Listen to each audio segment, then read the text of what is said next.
Selamat datang di bagian kedua dari review BMW i8.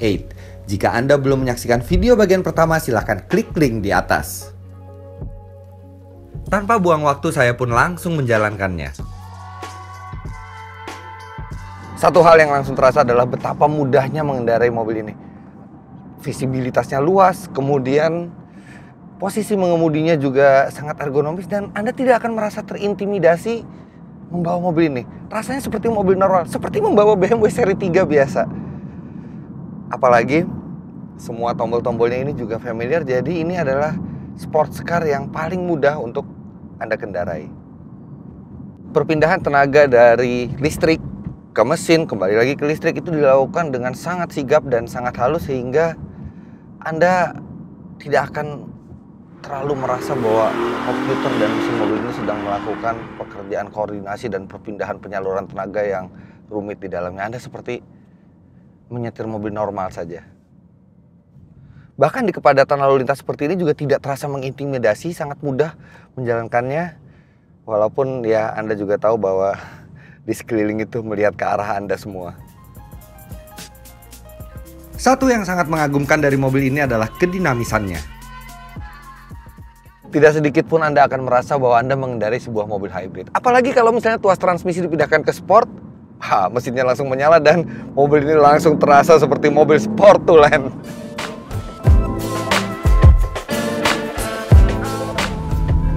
Oke, sekarang kita coba saja.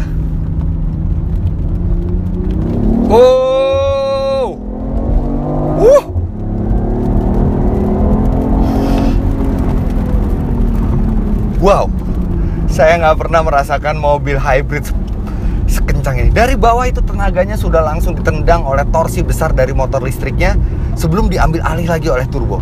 Dan nggak peduli jalanannya mau basah seperti ini, dia tetap stabil karena secara teknis ini all wheel drive.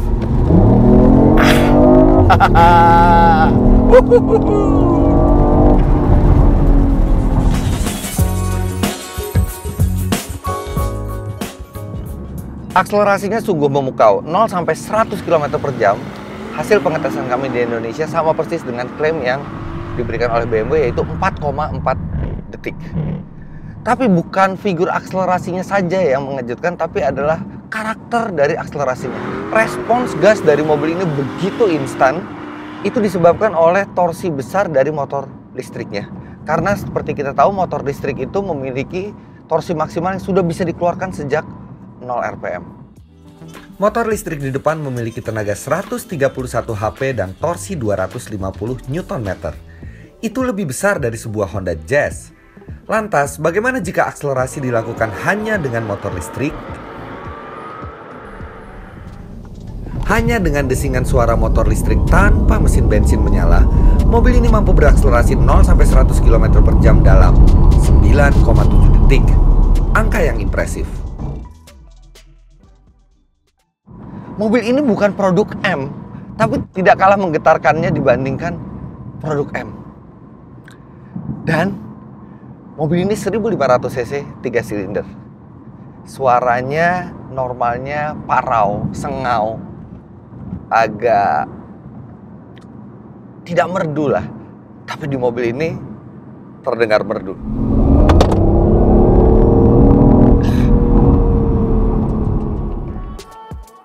Memang, harus diakui suara mesin yang keren di kabin i8 terbantu oleh suara dari speaker. Oke, dia memang dibantu oleh speaker sehingga suaranya tidak seperti 3 silinder tapi seperti suara mesin flat six. Namun, yang kami dengar dari luar, mobil ini juga suaranya tidak jelek-jelek amat dari luar. Bahkan Pak, ketika Anda melakukan perpindahan gigi, itu ada seperti di SG fart. Ada letupan pada saat berpindah gigi, padahal mobil ini bukan menggunakan transmisi kopling ganda, dia juga hanya 3 silinder. Sekarang kita bedakan suara yang kita dengar dari dalam dan suara dari luar. Oke? Ini sekarang adalah suara yang akan Anda dengar ketika berakselerasi dengan i8 dari dalam kabin.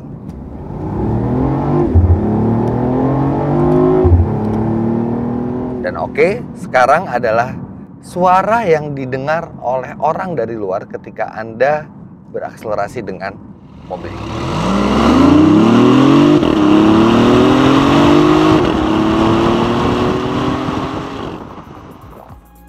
Ketika Anda sudah puas menguras performanya, tinggal kembalikan ke mode Eco Pro dan nikmati ketenangan alam mobil listrik. Dan Anda bisa lihat tuas transmisinya juga berpindah sendiri ke tengah dari sport di kiri, pindah ke tengah kalau kita memilih mode berkendara Eco Sport. Sentuhan kecil yang menarik secara otomatis kembali, dan Anda pun serasa mengendarai mobil normal dan bahkan lebih halus dari mobil normal. Ini seperti mobil listrik. Halus, tenang, tidak ada suara, tidak membakar bahan bakar sama sekali. Dan kebetulan tadi dari rumah saya memiliki baterai yang 100% penuh. Artinya saya punya 37 km jarak yang bisa ditempuh tanpa membakar bensin sama sekali. Nanti pada saat baterai tersebut habis, barulah mesin bensinnya menyala dan mobil ini melakukan siklus hybrid. Bensin dan listrik itu secara bergantian menyuplai tenaga, ketika mengerem juga disimpan ke listrik. Dan pada saat listrik habis itulah kami melakukan tes konsumsi bahan bakar. Jadi kami melakukan tes konsumsi bahan bakar mobil ini bukan pada saat baterainya penuh, tapi pada saat baterainya habis. Dan hasil tes kami di Indonesia, di dalam kota dengan kecepatan rata-rata 22 km per jam, mobil ini mencatat 11 km per liter. Sedangkan di rute tol dengan kecepatan rata-rata 90 km per jam, mobil ini mencatat 18 km per liter. Saat menyetir santai, bukan berarti Anda tidak bisa menikmati teknologinya. Satu yang menarik adalah komputer mesin dan transmisi yang terhubung dengan navigasi satelit.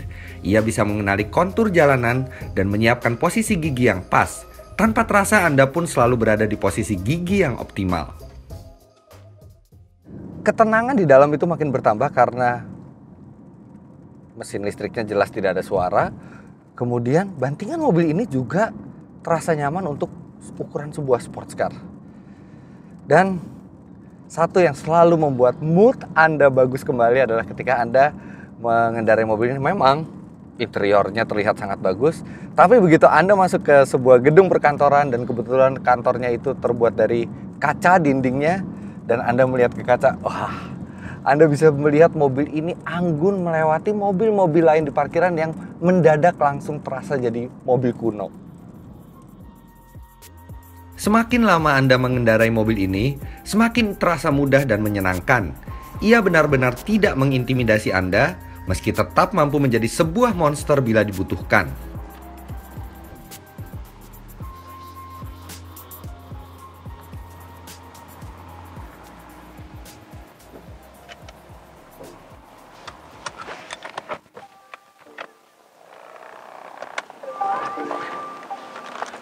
Barulah ketika Anda keluar, Anda sadar betapa eksotisnya mobil yang dari tadi Anda kendarai.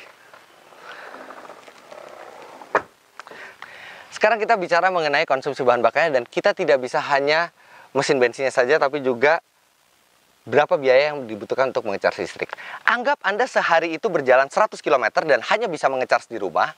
Artinya 37 km dilayani oleh listrik dan 63 km dilayani mobil ini secara hybrid menggunakan mesin bensinnya juga. Listrik dengan asumsi Rp1.500 per kWh dibutuhkan 9 kWh, artinya Rp13.500 untuk menjalankan mobil ini sejauh 37 km. Sedangkan untuk menjalankan mobil ini sejauh 63 km dengan konsumsi bahan bakar di dalam kota 11 km per liter dan asumsi bahan bakar oktan 95 atau 98 itu Rp9.000, maka dibutuhkan sekitar Rp51.500.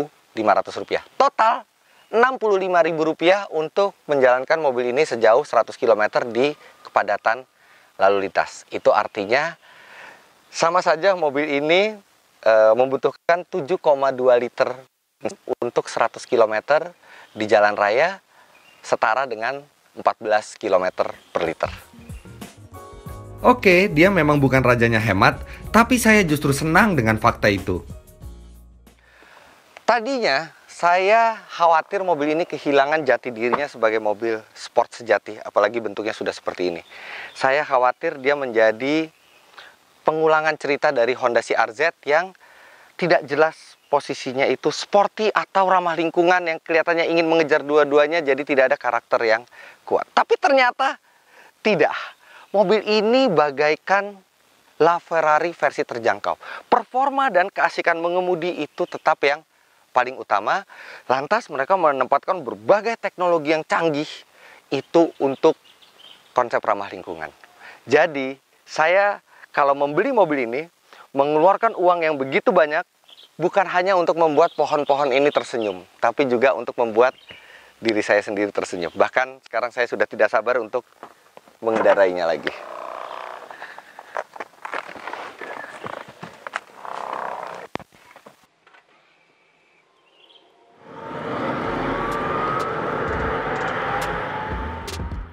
Meski begitu, ada beberapa hal yang agak mengganggu. Yang pertama adalah sistem multimedianya walaupun memiliki tampilan baru, tapi isi di dalamnya kira-kira mirip saja dengan BMW yang lain. Jadi dia belum ada Apple CarPlay atau Android Auto. Padahal fitur itu sekarang mulai tren di dunia dan saya expect sebenarnya di mobil ini ada, tapi itu tidak ada. Kemudian pada saat hujan seperti ini, absennya wiper di belakang itu juga sedikit mengganggu visibilitas. Tapi yang paling mengganggu saya dari mobil ini adalah BMW menempatkan tombol bukaan bagasi itu persis di belakang tombol power windows. Yang biasanya tombol ini adalah tombol untuk aktivasi jendela itu aktif atau tidak, tapi sekarang dipakai untuk tombol membuka bagasi. Dan entah berapa kali saya lupa, saya tidak sengaja menekan tombol bagasi ini pada saat mau membuka kaca, dan seringnya itu terjadi di tol ketika mau membayar tol dan saya harus berhenti lagi di pinggir untuk keluar dari mobil, membuka bagasi dan menutupnya lagi. Mestinya tombol ini diletakkan di tombol yang di luar jangkauan tangan karena tidak sering juga kita membuka bagasi pada saat kita berjalan. Untungnya hal itu tidak sampai mengurangi pesona dari i8 secara signifikan. Secara umum mobil ini akan selalu membuat Anda tersenyum, baik pada saat mengendarainya maupun pada saat memandanginya dari luar. BMW membuat kita optimis menatap masa depan. Mereka seakan-akan bilang ke kita, begini loh nanti mobil di masa depan. Jelas i8 ini menjadi satu dari sedikit daftar mobil yang enggan saya kembalikan ke BMW. Saya nggak mau balik ke masa gini, saya mau tetap berada di masa depan.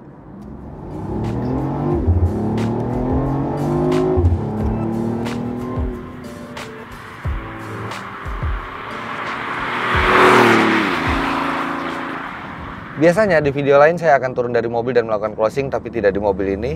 Karena saya ingin memanfaatkan waktu yang tersisa dengan mobil ini dengan mengendarainya. Jadi saya akan melakukan closing dari dalam mobil. Jadi begitulah hasil review kami mengenai BMW i8 ini. Jangan lupa Anda klik like bila menyukai video ini, serta share ke teman Anda dan komen di bawah. Main-main juga ke website kami di www.autodriver.com serta subscribe ke channel ini bila Anda belum. Terima kasih Anda sudah menyaksikan. Sampai jumpa di video kami selanjutnya.